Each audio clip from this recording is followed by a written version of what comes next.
ලබන්නා වූ 2021 වර්ෂයේ සුබ නව වසරක් වේවා කියලා ප්‍රාර්ථනා කරනවා. සෑම දිනකටම තෙරුවන් සරණයි. මේ අවස්ථාවේදී අප රැඳී සිටින්නේ කිරුළපන පිහිටි සිරි ඇලන් මැතිණිය ආරාමයේ විහාරස්ථානයේ. මේ විහාරය කොළඹ මධ්‍යයේ පිහිටියාට සෑම දිනකටම පෙනෙනවා ඇති. ඊටාම සුන්දර පරිසරයක ග්‍රාමීය පරිසරයක් පෙන්වන්න කරමින් තිබෙන ආකාරය පූජ්‍ය උඩුවේ ධම්මාලෝක නාහිමිපාණන් වහන්සේගේ මඟ පෙන්වීම යටතේ මේ විහාරයේ විශාල දියුණුවක් සිදු වී තිබෙනවා. ගරු නායක හඳුරෝ මා හොඳින් දන්නා පරිදි බෞද්ධ දර්ශනය ගැන ගෞරව භක්තිය පිරුණු සැබෑ බුද්ධ පුත්‍රයෙක්. ඒ වගේම සම්මා සම්බුදු ගෞතම සාක්‍ය මුනීන්ද්‍රයන්න් වහන්සේ සඳහා නායක හඳුරන්ගේ හද පිරුණු භක්තිය මා සියසින් දුටුවා. කපිල වස්තු සර්වඥ දාතු ප්‍රදර්ශනයේ අවස්ථාවේදී එහිදී එක් දවසක් තෙල් දානයක් නොගෙන උන්වහන්සේ මධ්‍යාහ්න දානයේ පෙරහැර කටයුතු සූදානම් කළා. එවිට වේලාව පෙරවරු 11:25 වුණා. මා නිවසින් ගෙන ගොස් තිබුණු ආහාරයට රොටි දෙකක් මිරිස් සම්බෝල සමග පන්සලේ මහමගදී මම එකත්වස්ව පූජා කළා. අපේ නායක හඳුරෝ එතනම බිම තැන්පත් වී ඒ වැළඳුවා.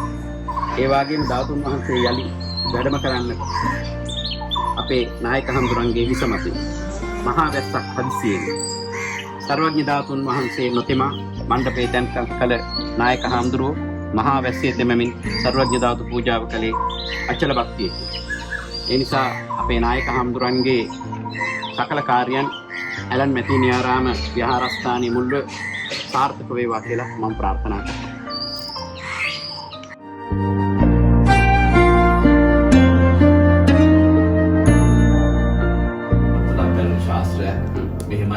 ඒ විෂය දන්නේ නැතුව ගොඩක් අය කරන්න ගිහිල්ලා මේ ප්‍රශ්නයක් හිතනවා. හැබැයි ඒකට ජ්‍යොතිෂයට දොස් කියන්න එපා.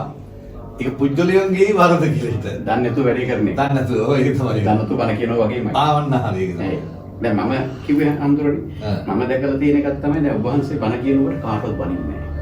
ඔව්. කිසි කෙනෙකුට. කිසි ආගමකට බනින්නේ නැහැ. කිසි ජාතියකට. ඔබ තමයි මෙහෙමනේ. අපි තරහකාරයෙකුට හරි මේ ලෝකේ ඉන්න සතුරෙකුට හරි ත්‍රස්තවාදීෙකුට හරි බනින්න කියන සිතවිල්ල කියන වචනයක් හරි පාවිච්චි කරන්න ඉස්සලා සිතවිලි වැඩ කරනවනේ. ඒකෝට සිතවිලි එන්නේ මොනවද නේ? දැන් මම ධර්මදේශනාවකදී ඒක වෙන්න බෑනේ. දැන් මම වහන්සේ කේන්දරෙත් එක්ක මම ඒක සම්පත ස්ටඩි එකක් කරුවා පහුගිය දවස්වල. ඒකෙදි මම දැක්කක් තමයි දැන් බ්‍රහස්පති දෙකේ ඉන්න පුද්ගලයා. හොඳට යම් කිසි දෙයක් අනිත් එක්කෙනාට පහදලා දෙන්න පුළුවන්කම තියෙනවා. දැන් වහන්සේ කේන්දරේ බ්‍රහස්පති දෙකේ මම සාමාන්‍යයෙන් දැකලා නැහැ. මොකක් මම මේ ඉන්ටර්වියු එකේදී මම කියනවා යතිවරයන් වහන්සේලාගේ කේන්ද්‍රයක දෙවන්නේ බ්‍රහස්පති වගේ ග්‍රහයක ඉන්නවා කියන්නේ ඒ උන්වහන්සේට ඒ තමන් දන්න එහෙම නැත්නම් ඒ තමන්ගේ නායකයන්න් වහන්සේ කියපු දේ හරියාකාරව අනිත් අයට ලබා දෙන්න කියලා දෙන්න පුළුවන්. ඕක තමයි දැනට නැති වෙලා තියෙන්නේ. මම මෙන්න මෙහෙම කල්පනා කරනවා. මම දන්නේ සමහරක් අවස්ථාවලදී බෞද්ධයෙක් විදිහට මම මේක හිතන එක වැරදිද කියලා. නමුත් මම බෞද්ධයෙක් විදිහට මම හිතනවා සමහරක් වෙලාවලදී මම ලබනාත්මක කතෝලිකයෙක් කියලා හිතනවා. එහෙම නැත්නම් හදිස්සියේ මම මුස්ලිම් කෙනෙක් කියලා හිතනවා. සමහරක් වෙලාවට මම හින්දු කෙනෙක් කියලා හිතනවා. එහෙම වෙන්න බැරිද? මොකද අමුතුම තෝරන තරම් ඒක නිසා අනිත් එක ඔබතුමා දැන් ආගමක් ධර්මයක් යම් මිනිස්සෙක් තෝරගන්නවා කියන්නේ අනිවාර්යයෙන්ම ඒකෙන් බලාපොරොත්තු වෙන යහපතක් නේ. එතකොට ඒ කියන්නේ තමන්ගේ මනස තුළ කිසියම් අසරණ භාවයක් එහෙම නැත්නම් කිසියම් අපහසුතාවයක් ඇති වෙනකොට සහනයක් බලාපොරොත්තු වෙන කෙනා තමයි හැමතිස්සෙම ආගමක් කියන එක තෝරගන්න. ආගම ධර්ම නැඹුරු වෙන්නේ. මේ ලෝකේ තව කෙනෙක් විනාශ කරන්න, තව කෙනෙක් නැති කරන්න කිසි කෙනෙක් කිසිම ආගමක් තෝරගන්නේ නැහැ.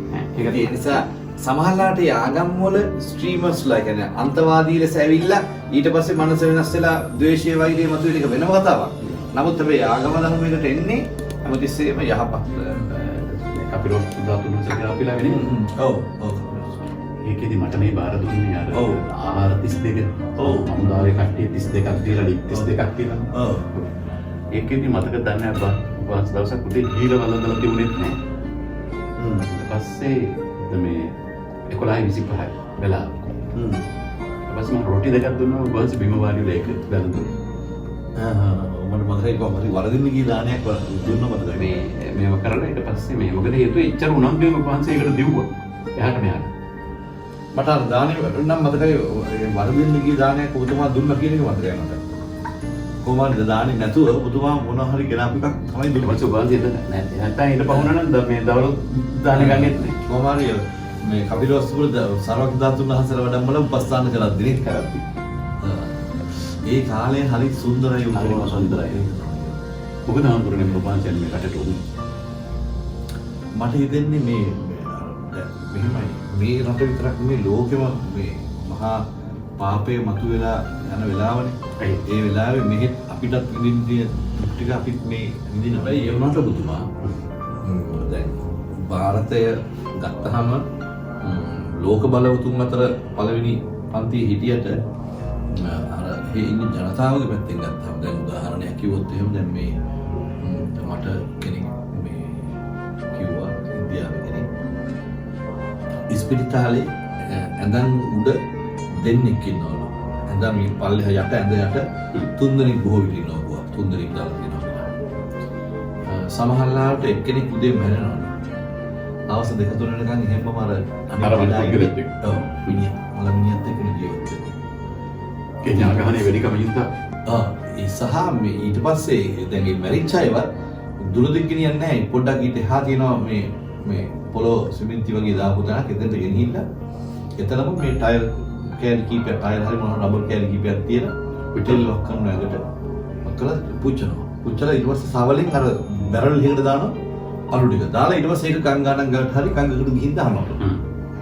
ඒක තමයි පිළිවෙල. ඉතින් බලන්න මොන දුකද කියලා අර දැන් අර ජීවත් වෙලා ඉන්න මිනිහත් අර මිනිහක් එක්ක ඉන්නකොට පැය දෙක තුනක් වුණා. මොන වේදනාවක්ද නේ? අපහසුතාවයක්ද කියන්නේ. මට නම් හිතා ගන්න බෑ. මොකද මේ මිනිස්සු ඕම නොදියුණු කාලයක ඉන්නකොට ඒ කියන්නේ දුර්ගම් රජුරන්ගේ කාලේ දුර්ගම් රජුරු ගෙන් පස්සේ සුරංගලිසයට අඩි 4ක උසට පිච්චමල් ඔක්කොම අතුරලා පූජාවකුත් කරුවයි කියනවනේ. ඒක වටේට ලොකු ටෑම් එකක් වගේ හරි ගසලා එළිදි තෙල් පුරවලා මහා පූජාවකුත් කරුවා කියලා කියනවනේ. ඉතින් කොච්චර ශිෂ්ට ජාතියක්ද අපි ඒ කාලේ. ඒ කාලේදී එංගලන්තේ මොකද්ද කරන්නේ? ඇලෙක්සැන්ඩර් ඇවිල්ලා ඔක්කොම ටික මේ වටා කරගෙන අල්ලගෙන අපිට මොකක් වුනේ මේ ඔය පෘතුගීසි ආපු තැන ඉඳලා තමයි අපි අපේ දේශීය ගතිය නැති වුණා. නැති වුණා. එතනින් තමයි 1505 තමයි ආරම්භ වුනේ. පෘතුගීසි ලන්දේසි ඉංග්‍රීසි ඒලේ කවලම් වුණා. ඒ කවලම් වුණාට පස්සේ අර මම හිතන්නේ මනස වෙනස් වෙන්නේ. ඒ වෙනස් ඒගොල්ලෝ ඒ යුගයේදී කිසියම් ප්ලෑන් එකක් හැදුවා මේ රටවල් වලට. ඒක තවමත් ක්‍රියාත්මක වෙනවා අපි නොදන්නවා. ඒක තියෙනවා ඩිවයිඩ් ඇන්ඩ් රූල් කියන්නේ. පෘතුගීස් ලංකාවට එනකොට හම්බුනේ මුස්ලිම් කට්ටිය තමයි කොළඹ ඉඳලා තියෙන ව්‍යාපාර කරගෙන. ඔව් ඒගොල්ලෝ හිටියේ ඒගොල්ලෝ ඇවිල්ලා අර බඩු මෙහෙන් මෙහෙට බඩු ගනනලා විකුණනයි මෙහෙනුත් සල්ලි මෙහෙනුත් ගන්න පුළුවන් ඒවා අරගෙන ගියා. එහෙම යමින් හිටපු කාලය තුල තමයි අරගොල්ලෝ හම්බුලෙස් වෙන්නේ. දැන් ඔය සෙනරත් රජුරු බොහොම මුස්ලිම් අයට අනුග්‍රහ දක්වගෙන ව්‍යාපාර කරලා ඇවිල්ලා දැන් ඔබතුමා ඕමානේ අගනුවර මස්කට් එතකොට ඕමානේ ජාතිකාහාරය මොකක්ද දන්නවද? රටේ දොන්නේ නෑ. ඕමානේ ජාතිකාහාරය අපි කියන්නේ මස්කට් කියලා. මට පිටින් මේ එළකිට. ඔව් එළකිට. පිටින් ඒක තමයි ඒගොල්ලන්ගේ ජාතිකාහාරය. ඉන්දියානු සම්භවයක්. ඔව්. එතකොට දැන් ඒකට වෙන නමක් කියන්නේ අපේ රටේ ඒකට කියන්නේ මස්කට් කියලා. ඇයි ඒ ව්‍යාපාර කරන කාලේ ඒගොල්ලෝ මෙහි ගෙනල්ලා දීලා දෙනවා. මස්කට් වලින් ගෙනාවු නිසා තමයි මස්කට් කියලා කියන්නේ. වෙන්න පුළුවන්. මස්කට් කියලා තමයි කියන්නේ. ඔව්. ඒ කියන්නේ ඇත්තටම මේ මුස්ලිම් අය සහ අපි හරි සමගියෙන් හිටපු පිරිසක්.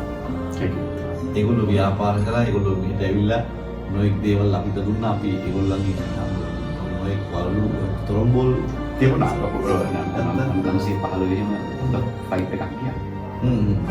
අපි 100ත් එකට මේවල තියෙනවා. නෑ ඒ සියල්ලම කරේ පන්දිසිකාසි. ඔව්. ඒකයි.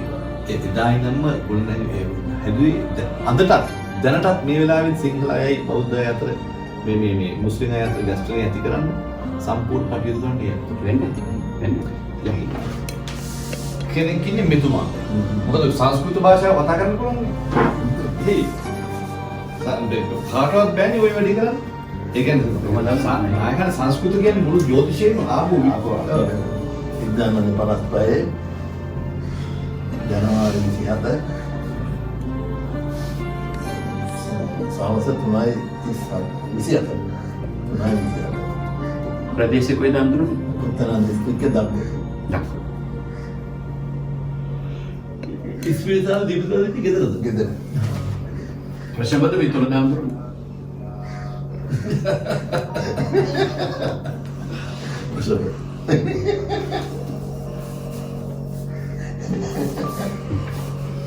නම සම්පූර්ණ කොහොමද? ඔසමගෙද?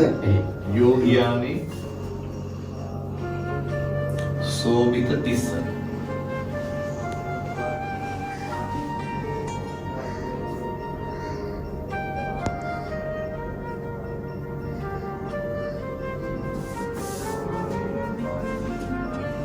හරි ඉගෙන ගන්න පුළුවන් දෙයක් කේන්දරය ඇති. අපිට දැනගන්න දෙයක්. දැන් උන්වහන්සේ කේන්දරේ මම සමහරක් අවස්ථාවලදී අරගෙන බලනවා මේ ගුණ එන්නේ කොහොමද මේ ගුණ එන්නේ කොහොමද කියලා. ඊට පස්සේ මගේ දැනුමට මම ඒක දාගන්නවා.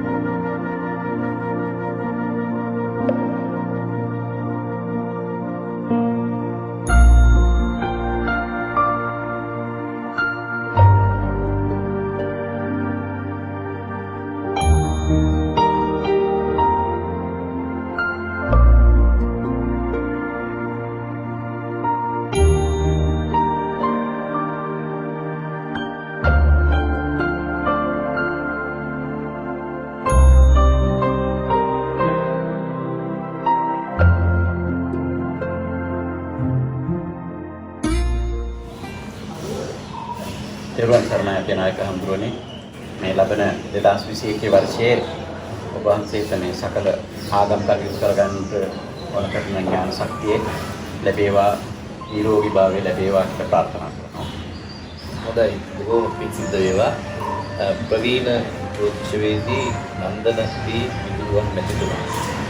ඔබතුමා පිළිබඳව අපට සුළු පැහැදීමක් තියෙනවා. මොකද ඒ විෂයානුබද්ධ දැනුම අවබෝධය ඉතා පරිපූර්ණයි. ඒ නිසා ඔබතුමා වැනි පියතෙක් ඇත්තටම මේ අවුරුද්දක් ගෙවිලා අවුරුද්දක් ලබනකොට මේ වගේ සාකච්ඡා කරන්න ලැබිච්ච එක මම හිතන්නේ ලොකු සෞභාග්‍යයේ පෙර නිමිත්තක් කියලා. පින් ඔබ වහන්සේට දැන් හඳුරන්නේ අපි ශ්‍රී ලංකා වාසීන් පමණක් නෙමෙයි මුළු ලෝකයේම හැමදෙනාම සෑහෙන කරදර ප්‍රශ්න වලට මුහුණ දුන්න වසරක් තමයි ගෙවි ගියේ. අර අපි කියනවා සෑම කළු බලාකුළකම රිදි රේඛාවක් තියෙනවා කියලා. ඒ නිසා මම හිතනවා සහ මම ප්‍රාර්ථනා කරනවා 2021 වර්ෂයේ ඔබ වහන්සේ ඇතුළු ශ්‍රී ලංකා වාසීන් හැමදෙනාටත් ලෝක වාසීන් හැමදෙනාටත් ඒ වගේම දීප්තිමත් වසරක් වෙන්න ඕනේ කියලා. ඔබ වහන්සේගේ පළමු පරිවිඩය මොකද්ද අපේ ශ්‍රී ලංකා වාසීන්ට සහ ලෝක වාසීන්ට මේ ආගම ධර්මයත් එක්ක ගැටුව මේ ගමන යන්නට? ඔබතුමා අපි දන්නවා බුදුරජාණන් වහන්සේ දේශනා කළා මේ ලෝකයේ තුල සිදුවීමක් සිද්ධ වෙන්න බලපාන සාධක හැටියට ගන්නකොට න්‍යාම ධර්ම පහක් තියෙනවා. එතකොට ওই න්‍යාම ධර්ම පහට ඔබතුමාගේ විෂය ජ්‍යොතිෂ විෂය ඒ විෂයත් අදාළ වෙනවා. ඉතින් ඒ වගේම සියල්ලම ලෝකයේ තුල මේ ලෝකය කියලා කියන්නේ ඇත්තට සම්මුතියක් නේ ඔබතුමා. ඒ මනසින් ගොඩනගාගත්ත සම්මුතියක්. එතකොට මේ සම්මුතිය තුල මේ ගොඩනගා ගැනීම මේ ලෝකයේ දැක්ම හැමතිස්සෙම පුද්ගලයා සත්වයා විසින් සිද්ධ කරන්නේ මනස තුලින්. එතකොට මනස තමයි හැම දෙයකටම මුල් වෙන්නේ, ශ්‍රේෂ්ඨ වෙන්නේ, ප්‍රධාන වෙන්නේ. මනෝ කුප්පංග මා ධම්ම හැම ධර්මතාවයකටම මනස මුල් වෙනවා. ඒ නිසා මම හිතනවා වසංගත නෙවෙයි වසංගත 1000ක් ආවත් අපි අපේ මනස හරියට ප්‍රබෝධමත්ව නිවැරදිව ඉලක්කයට හරියට මෙහෙවුවොත් නායකත්වය මනසට දුන්නොත් හරි නිවැරදි නායකත්වය මම හිතනවා මේ ලෝකයේම ජය ගන්න හැම මිනිසෙකුටම පුළුවන්කම තියෙනවා. මුළු ලෝකයේම වෙනස් කරන්න එක මිනිසෙකුට බැරි වුණාට මුළු ලෝකයේම ජය ගන්න එක මිනිසෙකුට පුළුවන්කම තියෙනවා. ඒ නිසා අන්නේ මුළු ලෝකයේම ජය ගන්න මිනිසයා මම වෙමි කියන අදිස්ථානයෙන් හැම කෙනෙක්ම වැඩ කරලා තමන්ගේ ජීවිතේ අධ්‍යාපනය ලබන අය අධ්‍යාපනය අතින් ජය ගන්න බලන්න නිදුක් නිරෝගී භාවය ඇති කර ගැනීමට අවශ්‍ය කරන හේතු ප්‍රත්‍ය කාරණා යොදලා මනස මෙහෙවන්න ඕනේ කියන ඒ පැත්ත ජය ගන්න. ඊළඟට රැකිරක්ෂා ව්‍යාපාර අපි දන්නවා ජීවත් වෙන්න නිවන් දැකීම දක්වා විශේෂයෙන්ම ගිහි ජීවිතයක් ගත කරන කෙනෙකුට ධන දාන්නේ අවශ්‍යතාව අවශ්‍යයි. ඒ නිසා හැම දෙයක්ම ඊළඟට ජීවිත හැම පැත්තක්ම ਸਰව සම්පූර්ණ කර ගැනීමට මේ මනසක තමන්ගේ මනස මූලික වෙච්ච තමන්ගේ මනස පිළිබඳව තමන්ට විශ්වාසයක් ඇති ආත්ම ශක්තිය ගැන ධෛර්ය ශක්තිය ගැන විශ්වාසය ඇති මනුෂ්‍යය හැටියට මේ අවුරුද්දේ වැඩ කළේ නැත්නම් මම හිතනවා ඒ කාටවත්ම අවුරුද්දක් අලුත් වෙන්නේ නැහැ කියලා. ඉතින් අපි හැමදාම අලුත් අවුරුද්දක් වේවා කියලා ප්‍රාර්ථනා කරනවා. හැබැයි ඒවට හැම කෙනාටම අලුත් අවුරුද්දක් ලැබෙන්නේ නැහැනේ. ඒ අලුත් අවුරුද්දක් ලබා ගන්න නම් අනිවාර්යෙන්ම මේ මනස හරියට නියම නායකත්වයට යොදව ගන්න ඕන කියන එක මතක් කරගන්න. ඔබ වහන්සේ කියවවාදී තමයි නවසිතුවිලි දාමයකට ඇතුළු වෙන්නේ කියන එක. ඔව් ඇත්තටම ඔබතුමා ධර්මතාවයත් එක්ක ගන්නකොට ඒවා නවසිතුවිලිත් නෙවෙයි. නමුත් හැබැයි පුද්ගලයෙකුට ඒක නවසිතුවිලි බවට පත් වෙනවා. ඒකට හේතුව මේ මෙච්චර කාලයක් මේ නවසිතුවිලි ගොඩනගාගත්ත නැති නිසා තමයි සමහර වෙලාවට දැනට අපිට පසුතැවෙන්න සිද්ධ වෙන සිදුවීම් සහ දේවල් ලෝකයේ තුල දකින්නේ. ඉතින් ඒ නිසා ඇත්තටම පුද්ගලයාගෙන් පුද්ගලයාට ඒ තමන්ගේ ජීවිතේ ගොඩනගා ගැනීමට අවශ්‍ය කරන ඔබතුමා කියෝ වගේ නවසිතුවිලි තමයි. දැන් ජෝතිෂයේදීත් අපේ නායක හඳුරුවනේ පරාසර ප්‍රමුඛ ඍෂිවරු 18 දෙනා ධර්ම අර්ථ කාම මොක්ෂ කියන සම්පත් ලබා ගන්න සහ ආරක්ෂා කරගන්න ආකාරය තමයි කේන්ද්‍රයෙන් අපේ මේ ලෝක සත්වයාට පෙන්වා දීලා තියෙන්නේ. දැන් ඔබ වහන්සේලා සම්පූර්ණයෙන්ම ධර්මයට බැඳලා තියෙන්නේ. ඒකට අපි වගේ ගිහියන්ට ධර්මයට විතරක් නෙමෙයි අපිට අර්ථයක් අවශ්‍යයි. ජීවත් වෙන්න යම් කිසියක් අවශ්‍ය වෙනවා. ඊට පස්සේ එතන තියෙනවා යුග ජීවිත ගත කරන එතනදී කාම කියලා කියනවා. ඒ ධර්ම අර්ථ කාමත් එක්ක ඊට පස්සේ අපි ඊළඟට තියෙන ආත්මයට මොක්ෂ කියලා කියනවා. ධර්ම අර්ථ කාම මොක්ෂ කියන හතර මේ සම්බන්ධයෙන් අත් වශයෙන්ම ඔබ වහන්සේගේ ධර්ම දෙක කිප්ප කරන්න කාටවත් බෑ. ඔබ වහන්සේට ප්‍රතිකූල අවබෝධයක් තියෙනවා මේ සියලු කාරණා ගැන. ජෝතිෂ ශාස්ත්‍රයේ සම්බන්ධයෙන් වර්තමානයේ ඇති වී තිබෙන තත්ත්වයක් එක්ක ඔබ වහන්සේගේ අවබෝධය සහ අවවාදය කුමක්ද? මේ ජෝතිෂ ශාස්ත්‍රයේ ඥයින් මොන ආකාරයෙන් හැසිරිය යුතුද කටයුතු කළ යුතුද? ජෝතිෂ ශාස්ත්‍රයෙන් මහ ජනතාව මොන ආකාරයෙන් ප්‍රයෝජන ගත යුතුද කියන එක ඔබ වහන්සේගේ අවවාදය කුමක්ද? ඔබතුමා ඇත්තටම මම හිතනවා කාලීන වශයෙන් තාම වැදගත් ප්‍රශ්නයක් සහ ඔබතුමා වැනි වියතෙක් විසින් අනිවාර්යෙන් සිටිය යුතු නැගී යුතු කතා කළ යුතු ප්‍රශ්නයක් හැටියටයි මම දකින්නේ ඔබතුමා. මොකද හේතුව අපේ රට ගත්තාම අපේ රටේ එහෙම නැත්නම් ලෝකයේ මේ යුගය තුළ බොහොම අවඥාවට සහ හැල්ලුවට සහ ප්‍රතික්ෂේප වීමට සහ සාකච්ඡාවට භාජනය වෙච්ච නින්දා අපහාසයට ලක් වෙච්ච විෂයක් නැති තරමටම ජ්‍යොතිෂ ශාස්ත්‍රයේපත් වුණා. මොකද හේතුව අපි දන්නවා සමාජ මාධ්‍ය තුල තමයි ගොඩක් වෙලාවට පොදු මිනිස්සුන්ගේ මතාන්තර අපි දකින්නේ හඳුනාගන්නේ. ඒ වගේ මාධ්‍ය තුලින් මේ මාධ්‍ය සහ සමාජ මාධ්‍ය දිහා බලනකොට ඒ වායේ තුල වැඩියෙන්ම හාස්‍යයට, උපහාසයට, අපහාසයට, ප්‍රතික්ෂේපයට ලක් වෙච්ච මාතෘකා ගත්තොත් එහෙම ඔබතුමා ඒ වැඩි ප්‍රමාණයක්ම සිද්ධ වුණේ අවාසනාවකට ජ්‍යොතිෂ විද්‍යාවලියක්. ඉතින් ඒක න අපි හරි සංවේගයටපත් වෙනවා. මොකද ජ්‍යොතිෂ විද්‍යාව කියන්නේ බුදුදහමටත් වඩා පැරණි, ඊටාම ශ්‍රේෂ්ඨ විෂයක්. ඉතින් ඇත්තටම මේ විෂය පිළිබඳව ලෞතර බුදුරජාණන් වහන්සේවත් එහෙම දැන් අපි දන්නවා බ්‍රාහ්මණ ආදී මතිමතාන්තර නිර්දේ ලෙස බුදුරජාණන් වහන්සේ ප්‍රතික්ෂේප කළා. ඒවා තර්ක විද දැමුවා. හැබැයි ලෞතර බුදුරජාණන් වහන්සේවත් මේවා හෙලා දැකලා පහත් කරලා. ඉතින් එතකොට ලෞතර බුදුරජාණන් වහන්සේ පවා ඒ ප්‍රතික්ෂේප කළා කියන එක කොහෙවත් සඳහනක් නැහැ. ඒ වගේම යම් අවස්ථාවන් දැන් අපි හිතමුකෝ ලෞතර බුද්ධත්වයේ ප්‍රාර්ථනා කරන මහ බෝසතාණන් වහන්සේ මේ ලෝකයට පැමිණීමේදී බලපු ඊටාම වටිනාම දේ මොකද? කාලය. මේ කාලය නියෝජනය කරන්නේ මොකද? ජ්‍යොතිෂය. ඔව් ඇත්තටම මේක ගණිත ක්‍රමයක් නේ. ඒක ගණිත ක්‍රම. හැබැයි ධර්මය කියන්නේ මොකද්ද? දැන් අපි ගන්නවා අපි කතා කරනවා අභිධර්මයේ කියලා එකක්. අභිධර්මයේ කියන්නේ මොකද්ද? මේ ගණිත ක්‍රමයක්.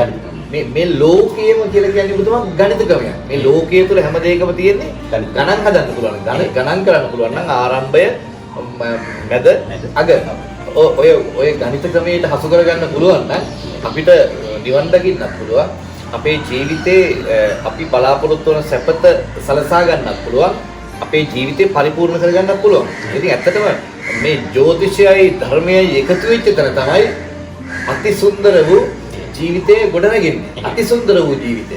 ඉතින් ඒක නිසා ඔබතුමා මං හිතන්නේ නමුත් මේ විෂය හරියට ඉගෙන ගන්න නැතුව මේ විෂය හරියට අවබෝධයක් කරගන්න නැතුව ප්‍රත්‍යක්ෂ කරගන්න නැතුව මේ වාණිජවාදී අදහස් වලින් සහ ප්‍රසිද්ධ වීමේ ලාමක අදහස් සමහර අය තියෙන ඔබතුමා ඇත්තටම ධනෙ හම්බ කරන්නත් නෙවෙයි ප්‍රසිද්ධ වෙන්න. ඇත්තටම ප්‍රසිද්ධ වෙන්න කියන එක හරිය ලේසි වැඩක්. ජනප්‍රිය වෙන්න තමයි අමාරු. ඉතින් හැබැයි ගොඩක් අය ප්‍රසිද්ධ වෙන්න කියලා හිතාගෙන කරන දෙයින් ගොඩාක් ඒ ශාස්ත්‍රයට හානියක් කරනවා. ඒ වගේම ඒ නිසා අද ලෝකයේ තුල ජ්‍යොතිෂයට මේ නිന്ദා අපහාස ලැබෙන අවස්ථා තියෙනවා. ඉතින් එක නිന്ദාවක් අපහාසයක් හරි ලැබිච්ච අවස්ථාවක් යෙදුනේ තමන් නිසා කියලා යම් ජ්‍යොතිෂවේදියෙක් කරන සාක්ෂිය දෙකකව කල්පනා කරලා පොඩ්ඩක් තමන්ගේ ගුණය, තමන්ගේ අවබෝධය, ඥානය, නුවණ වැඩි දියුණු කරගන්න පිළිවෙලක් කරන්න කියලා මම පොඩි ආයාචනාවක් කරනවා මේ ජ්‍යොතිෂවේදීන්යයි හිතන අයට හැමදෙනාටම.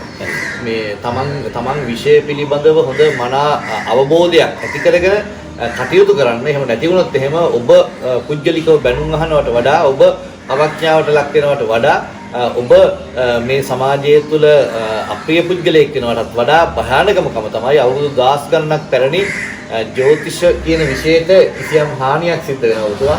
ඉතින් ඒ නිසා විශේෂයෙන්ම මම ඔබතුමාගෙනුත් ආයාචනාවක් කරනවා එවැනි මේ ප්‍රසිද්ධ වීමට සහ ඒ වගේ සමාජගත වීමට මොන හේතුවක් නිසා හරි උත්සාහ දරන නවක ඇත්තෝ යම් විදිහේ වැඩපිළිවෙලක් සකස් කරන්න පුළුවන් නම් ඒ අයව පුනරුත්ථාපනය කරනවා අවබෝධය වැඩි දියුණු කරවන්න සහ මේ විෂය තුළින් තමන්ගේ ආලෝකය ලබා ගන්න උත්සාහ කරනවට වඩා තමන්ගේ ආලෝකය තුළින් මේ විශේෂ ආලෝකයක් ලබා දීමේ අරමුණ කටයුතු කරනවා නම් මම හිතනවා ඒක හරි වටිනවා කියලා හිත ඉතින් ඇත්තටම මම දකින්නේ අඩු ගානේ මේ ජ්‍යොතිෂ විද්‍යාව පිළිබඳව යම් කෙනෙක් සමාජගත වීමට බලාපොරොත්තු වෙනවා නම් මේ ජ්‍යොතිෂ විද්‍යාවට ප්‍රධාන වැදගත්ම විෂය සංස්කෘත මේ සංස්කෘත විෂය යම් වචන 100ක් කතා කරන්න පුළුවන් නේද? අඩුවසින් කියවගෙන නාගරික අකුරු ටික කියවලා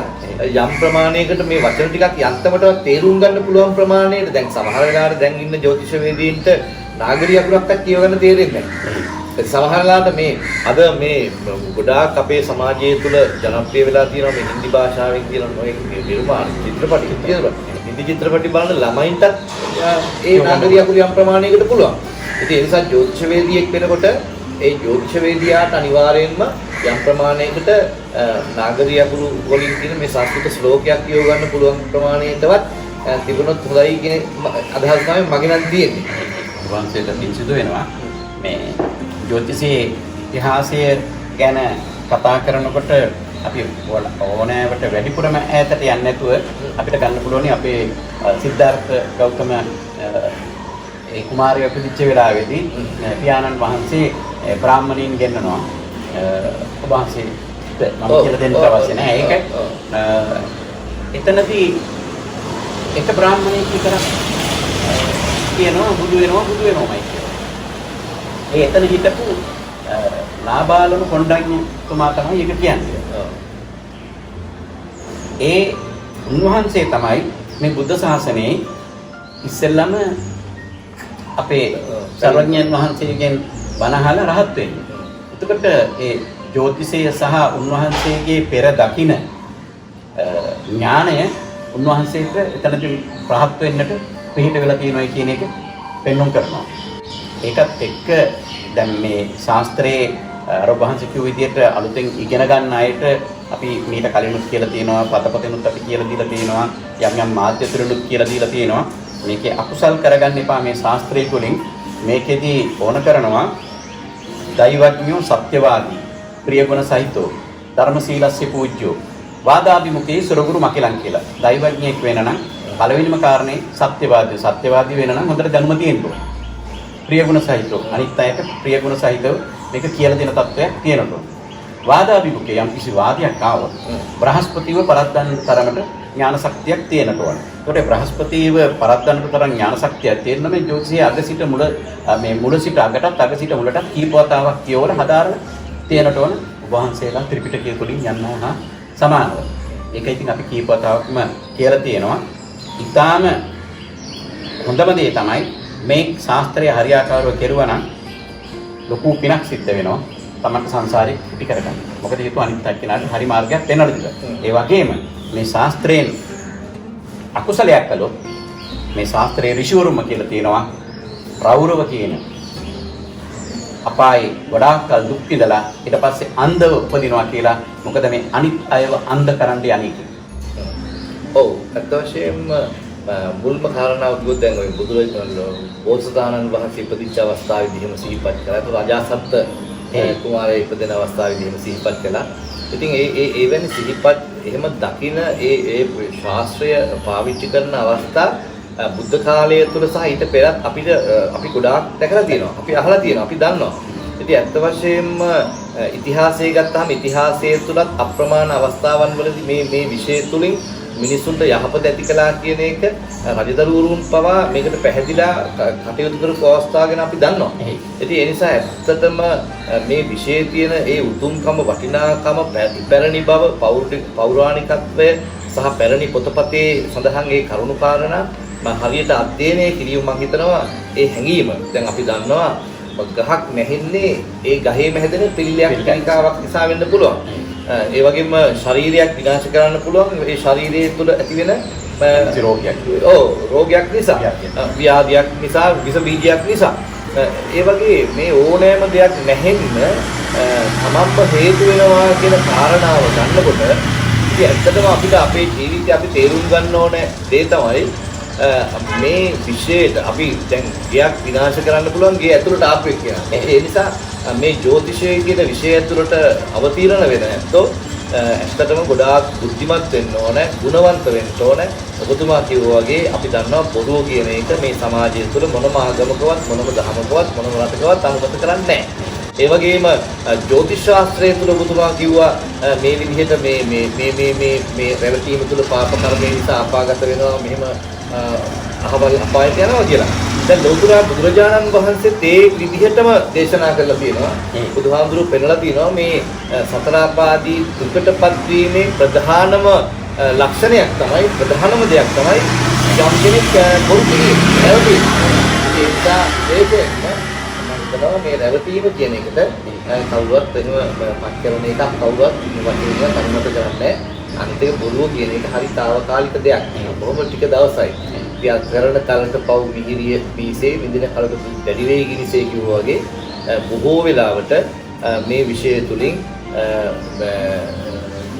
යම් කෙනෙක් බොරුවක් කරනවා නම් වංචාවක් කරනවා නම් දැන බොරු කියනවා නම් ඒ විෂය අවබෝධයක් නැතුව කටයුතු කරනවා නම් ඒකෙන් වෙන්නේ මොකද්ද? අර කතා නොකරන කල්හි මෝඩයාද පඬිතෙක් කිව්වා වගේ ජ්‍යොතිෂය ගැන හරියට යමක් කියන්න ආපු අවස්ථාවේදී වැරදුනාට පස්සේ තමන්ගේ ජීවිතේ ආපහු මකා ගන්න බැරි තරම් නින්දාවක් අපහාසයක් අවලංගු වෙච්ච කාසියක් බවට පත් වෙනවා. ඉතින් මේ සමාජය තුළයි අපි මේ තත්ත්වයට පත් වෙන්නේ කියන එක අපි ඒකේ බරපතලකම අපි මම හිතනවා අපි තේරුම් ගන්න ඕන කියලා. අද අපි මේ වැඩසටහන මේ පටන් ගන්න කලින් අපි දැක්කා ඔබ වහන්සේව හමු වෙන්නට රෝගියෙකුගේ මව්පිය දෙපළක් එක්කන් එහෙම නැත්නම් ඥාතීන් දෙපළක් පැමිණ සිටියා. ඊට පස්සේ ඒ අයට යම් කිසි සහනයක් ලැබිච්ච බව ඔබ වහන්සේට දැනනවා. ඒ වගේම කිව්වා හාමුදුරනේ කවද්ද අනිත් බෝධි පූජාව කරන්න කියලා.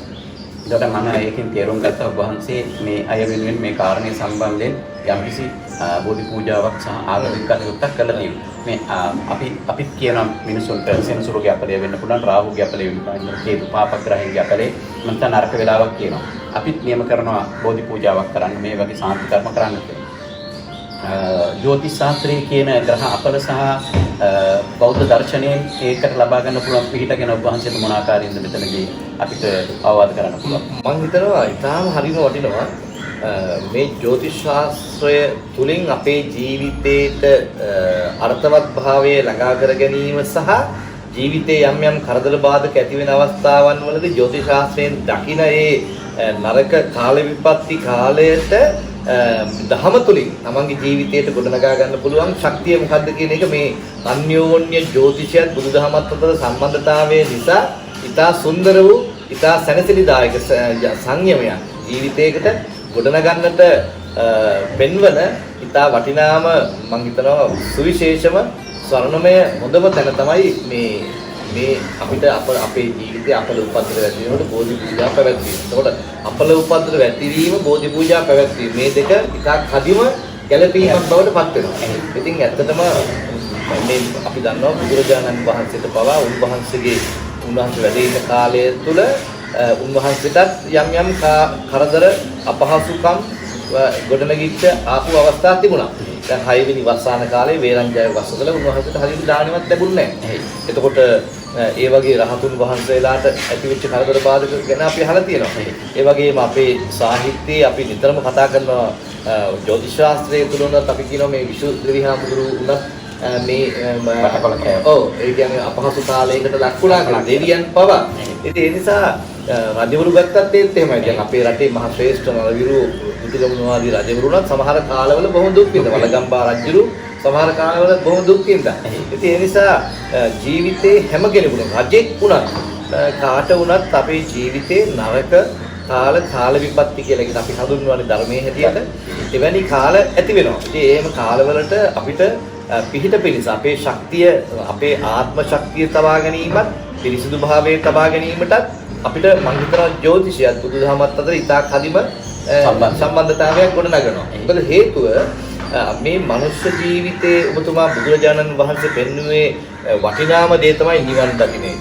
මේ මනුෂ්‍ය ජීවිතයක් ලබාගත්ත කෙනෙක් නිවන් දකින්න නැතුව මොනවා දැක්කත් වැඩක් නැහැ.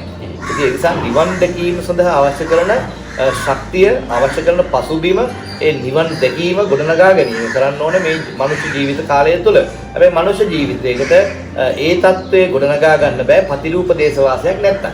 එතකොට ප්‍රතිරූප දේශවාසයක් ගොඩනගා ගන්න නම් අනිවාර්යයෙන් තමන්ගේ ජීවිතයේ සියලු කටයුතු සාර්ථක වෙන්න ඕනේ. බාධක නැති වෙන්න ඕනේ. එතකොට මේ බාධක නැති කර ගැනීම සාර්ථක කර ගැනීම කියන විෂය යටතේ මේ ජ්‍යොතිෂය අපේ ජීවිතයට ගොඩාක් එදිනෙදා ජීවිතයට ප්‍රයෝජන ගන්න පුළුවන්. ඉතින් ඒ නිසා මම හිතනවා බුදුදහමත් ජ්‍යොතිෂයත් හදිමෙට ගැළපී ගමන් කරනවා කියලා. ඒ කියන්නේ වහන්සේ කියන්නේ ජ්‍යොතිෂ ශාස්ත්‍රය කරන අයත් ජ්‍යොතිෂ ශාස්ත්‍රයෙන් පිළිද ලබා ගන්න අයත් ඒ බුදුදහමට අනුව සත්‍යවාදීව කටයුතු කරන්න ඕනේ කියන එකයි වහන්සේගේ අවවාදය. පැහැදිලි වශයෙන්ම ඔබතුමා මොකද හේතුව බුදුදහම තුල මේ ලෝකයේ දකින්නේ පටිච්චසමුප්පන්න බව හේතුප්‍රත්‍යනේ. පටිච්චසමුප්පන්න බව. දැන් ජ්‍යොතිෂයේ තියෙන්නේ මොකද්ද? ඒ හේතුප්‍රත්‍යනේ. ගණන් හදලා හේතුප්‍රත්‍යනේ හොයන්නේ. දැන් අපි දැන් මේ වෙලාවට මෙතනින් පිටත් වුණොත් මෙතන ඉන්නේ මේ වෙලාවට මේ වේගෙන් ගියොත් මෙතන ඉන්නේ මේ ග්‍රහය මෙහෙම මේ ඉරුගේ බලපෑම මෙහෙම වෙනවා මේ සඳුගේ බලපෑම මෙහෙම මේක හරි සරල වූ හරි සුන්දර දෙයක් මේ කියන්නේ. ඉතින් ඒක නිසා මේ අපි තේරුම් ගන්න ඕනේ මේ බුදුදහම තුලත් ජ්‍යොතිෂය තුලත් තියෙන මේ ඉතා සුවිශේෂ සම්බන්ධතාවයත් එක්ක හැම ජ්‍යොතිෂවේදියෙක්ම ධර්මාවබෝධය ඇති කෙනෙක් වෙන්න ඕනේ. ධර්මාවබෝධය ඇති ජ්‍යොතිෂය පිළිබඳව අවබෝධය නිකම්ම ලැබෙනවා. අමිත විදියට ඔබ වහන්සේ සතිපට්ඨානය වැනි විෂයන් සම්බන්ධයෙන් ඉතාම ඉහළ ආකාරයෙන් යම් පතපත ලියලා ලෝකයා දැනුවත් කරලා තියෙනවා. බෞද්ධ දර්ශනය කියන තත්වයම ජ්‍යොතිෂයේත් එක්තරා විදියකින් කියන ආකාරයේ කේන්ද්‍ර කොට කරගෙන ඔබ වහන්සේ සඳහන් කරපු ආකාරයෙන්ම කියනවා. ඒකෙදි මම ඔබ වහන්සේට පරිශ්‍රණයක් කරන්නට මෙතනදී ආරාධනා කරනවා. මේ පටිච්චසමුප්පාදයේ සත්‍යයෙන් මම හිතන විදිහට වේදනා කියන தත්ත්වය කියනවා. ජ්‍යොතිෂයෙන් සත්‍යයෙන් කියන්නේ විවාහය ගැන. ඒතර විවාහයෙන් තමයි සත්වයාගේ වේදනාව ආරම්භ වෙන්නේ. ඔව්. ඇත්තටම බුදුහාම දැන් මේ බුදුදහමේ වේදනා කිව්වහම සුඛ දුක්ඛ දෙකම අදුක්ඛම තුනක්. ඒක සැප දුක සහ සැප දුක දෙකම නැති. ඒ සැප දුක දෙකම නැති. අදුක්ඛම සුඛ කියලා කියන්නේ. ඒ කියන්නේ එතකොට ඇත්තටම මේ විවාහය කියලා කියන්නේ ඉතින් ඇත්තටම ඒ දෙකේම සම්බන්ධයෙන් ඒ සියල්ල එකතුවක්නේ. ඉතින් විවාහයක් තුළ සැපක් තියෙනවා දුකක් තියෙනවා සැප දුක දෙකමත් නැතුවක් තියෙනවා ඇතුවක් තියෙනවා. එතකොට ඒ කියන්නේ එතකොට මේක කලමනාකරණය කර ගැනීම පිළිබඳව තමයි අපේ මනසට අපි ගන්න ඕනේ. එතකොට ඒ නිසා මම හිතනවා මේ මම ඔබතුමා කිව්වා වගේ ජ්‍යොතිෂ විෂයයි ධර්මයේ අතර ලොකු සම්බන්ධයක් තියෙනවා 10යි වගේ. ඒකත් එක්කම ඒ ඍෂිවරු කියලා තිනවා යේ ධර්ම කර්ම නිරතං ද්විජ දේව භක්තා ඒ පත්‍ය ආහාර රතා විජිතේන් ක්‍රියච්ච යේ මානවා වෙච්ච කුල සීල සීමා. ධාර්මික කටයුතු වල නිරත වී ඒ වගේම ඉන්ද්‍රියයන් සංවර කරගෙන පත්‍ය ආහාර විතර ගන්නේ. ඒ වගේම තමන්ගේ කුල යෙහි යම් යම් අපේ තුන් මිත්තුගෙන ආරුකේ ආචාර ධර්ම දේව දාන තියෙනවා, කිරියම්මලය දාන තියෙනවා. ඊට පස්සේ අපි මහා සංඝරත්නයේ වැඩම කරලා දෙන වාර්ෂික දාන තියෙනවා. මේවා කඩන්න නැතුව අරගෙන ඉන්නේ කියලා. මේ කුල දේවතාවුන් සතුටු කරන්නයි මේක කියලායි මගේ අදහස. එතකොට මේකයි ඊපස්සේ දෙවියන්ගෙන් අපිට ආධාරයක් උපකාරයක් පිටක් ලබා ගන්න එක ගැන උපවහන්සේගේ අදහස මොකක්ද? ඔව්. ඇත්තටම දැන් ඔය බුදුරජාණන් වහන්සේ දේශනා කළා අම්මලා තාත්තලා දරුවන්ගෙන් බලාපොරොත්තු වෙන දේ අන්තිම එක තමයි තමන්ගේ කුලය නාමය ආරක්ෂා කරමින් ඒ වත්පිළිවෙත් කරගෙන යාවි කියන එක. එතකොට අපි දන්නවා අම්මලා තාත්තලා ආයේ අම්මලා තාත්තලාගේ අම්මලා තාත්තලා මේ විදිහට ගත්තාම පරම්පරාවක්ම බලාපොරොත්තු වෙන දෙයක්. මේක තමයි කුල දේවතාවෝ කියන්නේ. ඉතින් එතකොට මේක ඉතා පැහැදිලි ජ්‍යොතිෂයත් ඔබතුමා ඒ ශ්ලෝකයේ කියනකොට මට හරි සතුටක් ඇති වුණා. ඉතින් මම කියන්නේ ඔන්න ඔයගේ පොතක් පතක් නොබලා ශනිකව කතා කරනකොට ශ්ලෝකයක් කියලා ඒකට අවශ්‍ය කරන ශ්ලෝකය ගැන කියලා ශ්ලෝකයක් මතක් කරන්න පුළුවන් හැකියාව යම් ජ්‍යොතිෂවිදියෙකුට තියෙනවා නම් අන්න එදාට ඒ ජ්‍යොතිෂ විෂය හරි සුන්දර බවට පත් වෙයි. ලෝකේ ජනප්‍රිය බවට පත් වෙයි. අර නිന്ദා අපහාස කරන උපහාසයට ලක් කරන අය නැතුව යයි කියලා මට හිතෙනවා. ඒ වගේම ඔබතුමා දෙවියෝ කියලා කියන්නේ අපේ කල්යාණ මිත්‍රයෝ. විශේෂයෙන් බුදුදහම ආරම්භයේ සිටම හැම තැනකදම බුදු චරිතය තුළ දෙවියෝ සම්බන්ධයි. විශේෂයෙන්ම අපි දන්නවා ධම්මචක්කපවත්තන සූත්‍රයේ දෙවියෝ බ්‍රහ්මිය ශ්‍රවණය කළාය සාදුකාරණය ගෝයි කියලා තියෙනවා. එතකොට අපි දන්නවා මහා සමය සූත්‍රයේ දෙවියන් එකතු වෙලා මේ මහා සංඝයා වහන්සේගේ තුනුරුවන්ගේ බුදුහාමුදුරන්ගේ ගුණ දැක්කය අගය කළාය කියලා තියෙනවා. එතකොට සත්‍ය විශේෂයෙන්ම මේ පිරිත් පොතේ තියෙන අන්තිම සූත්‍රය අපි බොහොම ප්‍රිය කරන අපි බොහොම පිරිත් දේශනාවක් රාත්‍රී එළි වෙනකම් පවත්වනකොට අන්තිමටම දේශනා කරන හමාර දේශනාව හැටියට දේශනා කරනවා. මේ හමාර කියන දේශනාව තුළ තාම පැහැදිලිව සතරවරම් දෙවිවරු සහ අනිත් දෙවිවරු ඒ වගේම අනිත් වෙනත් අමනුෂ්‍යත්වෝ සියල්ලෝ පැමිණ ලෝතුරා බුදුරජාණන් වහන්සේ ළඟදී බුදුරජාණන් වහන්සේට ප්‍රතිඥාවක් දුන්නා කියලා හිත ඉතාම පැහැදිලිව මේ සූත්‍රයේ සඳහන් වෙනවා. එතකොට මේවා තුලින් අපි තේරුම් ගන්න ඕනේ මේ දෙවියෝ ප්‍රතික්ෂේප කරලා අපිට කාටවත් ගමනක් යන්න බෑ. දෙවියෝ සියල්ල ලබා දෙනවා කියන එක නෙමෙයි මෙතන කියන්නේ. එහෙම අම්මා තාත්තටවත් එහෙම ලබා දෙන්න බෑ. මේ ලෝකේ මොන ශක්තිත රජුලවන්ටවත් එහෙම කරන්න බෑ. ඉතින් ඒ නිසා නමුත් හැබැයි දෙවි දේවතාවුන් වහන්සේලා අපේ කල්යාණ මිත්‍රයෝ හැටියට අපි ආශ්‍රය කරනකොට ඒ ඇත්තොන් හා සම්බන්ධතාවය පවත්වන ක්‍රමවේද අතර ඉතාම අර්ථාන්විතම ක්‍රමයේ හැටියට බුදුහාමුදුරුවෝ පෙන්නන්නේ මොකද්ද? මේ දෙවියන්ට පින් අනුමෝදන් කරලා. මම හිතන්නේ ලෝකේ ගොඩාක් අය දෙවියන්ට ප්‍රශස්ති ගායනා කරනවා, දෙවියන්ට පුද පූජා උපහාර කරනවා. හැබැයි ලෝකේ ගොඩාක් අය පුරුදු වෙලා නැහැ දෙවියන්ට පින් අනුමෝදන් කරන්න. ඉතින් ඒ ප්‍රශස්ති කියන එක හොඳයි. දැන් කවුරු ගැන වුණත් තව කෙනෙකුට තමන් ආසයිනේ තමන් ගැන යම් යහපත් දෙයක් දැනගන්න නේද? දැන් කවුරුත් ඒක ස්වභාවයක් ලක්ෂණයක්. ඉතින් ඒ නිසා දෙවියොත් ඒකට ප්‍රිය වෙනවා. හැබැයි දෙවියන්ගේ ප්‍රශස්ති ගායනා කරනවා වගේම දෙවියන්ට අප උපහාර කරනවා වගේම දෙවියන්ට පුණ්‍ය අනුමෝදනා කිරීමේ මේ එකම ක්‍රමවේදය අර්ථාන්විත ක්‍රමවේදය ලෞතුරා බුදුරජාණන් වහන්සේමයි අපිට හඳුන්වලා දුන්නේ. ඉතින් ඒ නිසා එතකොට බුදුහාමුදුරුවෝ අපිට ඉතා ඍජු ලෙසම පෙන්වුවා දෙවියන් සහ මනුෂ්‍යයන් අපි අතර සම්බන්ධතාවයේ තියෙන්න ඕනේ කොහොමද කියන එක. ඉතින් ඒ වගේම රතන සූත්‍රය වගේ සූත්‍රවලදී ජනතාව කරදරයකට බාධාවලට පත් වෙනකොට බුදුරජාණන් වහන්සේම දෙවියන්ට කතා කරලා කියනවා මෙන්න මේ මිනිස්සුන්ව ආරක්ෂා කරපළා මේ ආශිර්වාද කරපළා උඹලට පිටෙත් දෙනවා උඹලට අප උපකාර කරනවා ඒ නිසා නුඹලාගේ යුතුයකමක් මේ අත්ව ආරක්ෂා කරන එක කියලා. ඉතින් එතකොට අපිට පේනවා ඒ දෙවි දේවතාවෝ ප්‍රතික්ෂේප කරන එක බුද්ධිමත්කමක් නෙවෙයි. ගොඩක් වෙලාවට එහෙම ප්‍රතික්ෂේප කරලා කතා කරන්නේ තමන්ගේ නුගත්කම කියන එක නොදිනුකම කියන එක තමන් තේරුම් ගන්න එක ගොඩක් වැදගත්. එතකොට අපේ නායක හඳුරන්නේ ඔබ වහන්සේ බොහොම මේ අනිත් අයට ශ්‍රවණය කරන්න ගොඩක් ආශ හිතන විදියට පිළිත් කියන්න පුළුවන් දැක්කතියක් මම දැකලා තියෙනවා. ඒ වගේම ධර්ම පාඨ කියන එකේදී ඔබ වහන්සේ වචනේ කඩලා ඒකෙන් මොකක්ද විශේෂයෙන් ඔබ වහන්සේ බලාපොරොත්තු වෙන්නේ? ඔබතුමා දැන් ලෞතර බුදුරජාණන් වහන්සේගේ චරිතය ගත්තහම ලෞතර බුදුරජාණන් වහන්සේ දෙතිස් මහා පුරුෂ ලක්ෂණ ලබා ගත්තා. උන්වහන්සේගේ වචනය හරි සුන්දර, මිහිරි, ආකර්ශනීය බවට පත් කරගත්තා. ඒ මොකද හේතුව අපි දන්නවා මේ ලෝකයේ තුල එකපාරටම අරටුව පේන්නේ නැහැ. අපිට පිටින් දකින පළවෙනි දැක්ම තමයි ඉතාල වැදගත්. එතකොට මම හිතනවා ස්වාමීන් වහන්සේ නමක් කෙනෙකුට චීවරයේ පිළිවෙලට පිළිසිදුව පොරවගෙන පිළිවෙලට ඇඳලා ඒ පිළිවෙලට යන ගමන් රටාව ඉතාම වැදගත් වෙනවා මනසක් සුවපත් කරවීම. ඒ වගේ මේ කතා කරන වචන ස්වරය ඉතාම වැදගත් වෙනවා. ඉතින් ඒ නිසා විශේෂයෙන් මේක සම්මුතිය අර්ථය තේරෙනවා. අර්ථය තේරුම් ගන්න උනත් මනස යොමු වෙන්නේ අර සුන්දරත්වයත් එක්ක. ඉතින් ඒ නිසා ලෞතර බුදුරජාණන් වහන්සේගේ උනත් සමහර වචන දැන් අර බලන්නකෝ පටාචාරාවට නැගෙනියනි සිහිය තුෙන්න දැන් විතරයි වචන දෙකයිනේ. ඉතින් ඒ නැගෙනියනි කිව්වහම ඇයට දැන් ඔක්කොම ටික නිකන් නරක වචන වලින් ආමන්ත්‍රණය කරන මුළු අතර පැත්තෙම ඒ අතර එකපාරටම හරි සුන්දර වූ හරි මිහිරි වූ කටහඬකින් කොහොම කරුණාන්විතව නැගෙනියනි කියනකොට ඇයගේ හිත සංතුන්නුනා ඇතලම නතර වුණා. ඊළඟට සිහිය තුෙන්න කියන එක ඉතාලම මනින් ඇයට තේරුම් ගන්න පුළුවන් වුණා. මොකද පළවෙනි වචනය ඒ විදිහට වෙනකොට. ඉතින් ඒ නිසා අපි හැමතිස්සෙම තේරුම් ගන්න ඕනේ මේ ලෝකයේ තුල යම් කෙනෙක් අපිට කතා කරන විදිහ වැදගත් වෙන්නේ අපි කතා කරන විදිහට. යම් කෙනෙක් කොච්චර සැරින් අපිට කතා කළත් අපිට පුළුවන්කම තියෙන්න ඕනේ අපේ අනන්‍යතාවයේ අපේ කරුණාව, දයාව, මෛත්‍රිය රැකෙන විදිහට අපි කතා කරනවා. හැබැයි සමහර ලාවට අපිට ස්වරය උස් පහත් කරන්න සිද්ධ වෙනවා.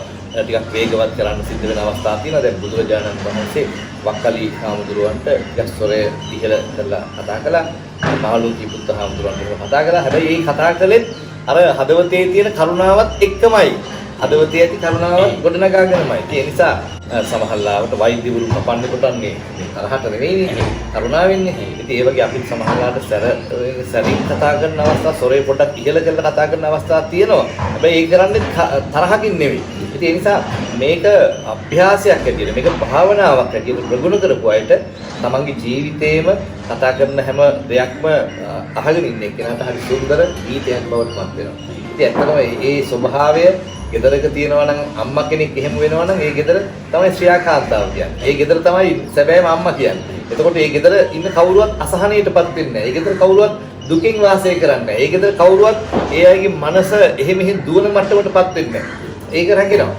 ඉතින් ඒ වගේ අපි අපේ ජීවිත භාර්යාවක් කියලා ගත්තොත් දැන් බුදුරජාණන් වහන්සේ මේ භාර්යාව සප්ත භාර්යා සූත්‍රයේදී ඉතාම පැහැදිලිව දේශනා කළා. ඉතින් ඒ නිසා මේ ಗುಣ ගොඩනගා ගැනීම තුළ තමයි මේ ලෝකේ සුන්දරත්වය හැදෙන්නේ. ඒ නිසා ස්වාමීන් වහන්සේ නමකට කතා කරන ස්වාමීන් වහන්සේ නමක් කතා කරන පිළිවෙලක් තියෙනවා. අම්මා කෙනෙක් කතා කරන පිළිවෙලක් තියෙනවා. ඉතින් මේවා හරියට තේරුම් ගත්ත අය තමයි ඒ නියම කතාව කරන්නත් පුළුවන්. ඒ කතාව කරන අය තමයි ලෝකේ ජය ගන්නත් පුළුවන්. අනිත් අය හැමදාම ලෝකේ පරාද වෙනවා. දැන් මට ඇත්ත වශයෙන්ම ජ්‍යොතිෂ ශාස්ත්‍රය හදාරලා සෑහෙන කාලයක් ඉප කරපු කෙනෙක් වශයෙන් මට දැන් තේරෙනවා ඔබ වහන්සේ මොකක් හින්දාද මේ ආකාරයෙන් ඉතාම අනිත්‍යයට පැහැදිලි වෙන ආකාරයෙන් ධර්මයේ කියලා දෙන්නට දක්ෂ කියලා. ඔබ වහන්සේගේ කේන්ද්‍රයේ බ්‍රහස්පති දෙවැන්නේ. ඒක තමයි හේතුව. මේ බ්‍රහස්පති දෙවැන්නේ හිටපු කෙනාට ඔහු පැවිදි වුණත් එහෙම නැත්නම් නැතත් ඒ තමන් දන්න විද්‍යාව, තමන් දන්න ශාස්ත්‍රයේ හරියාකාරව අනිත් අයට කියලා. ඔබ වහන්සේ කියන ඒ ධර්ම වදන් මම අහගෙන ඉඳලා තියෙනවා. අත්තට පාර අපහු මේ වරින් වර අහලා තියෙනවා. ඒක තමයි පැහැදිලි. හැම දෙයක්ම තමයි පැහැදිලි තත්ත්වයක තියෙනවා. ඒ සම්බන්ධයෙන් ඔබ වහන්සේට තව තවත් ශක්තිය, ධෛර්යය, වාසනාව ලැබේවා කියලා ප්‍රාර්ථනා කරනවා මේ අවස්ථාවේදී.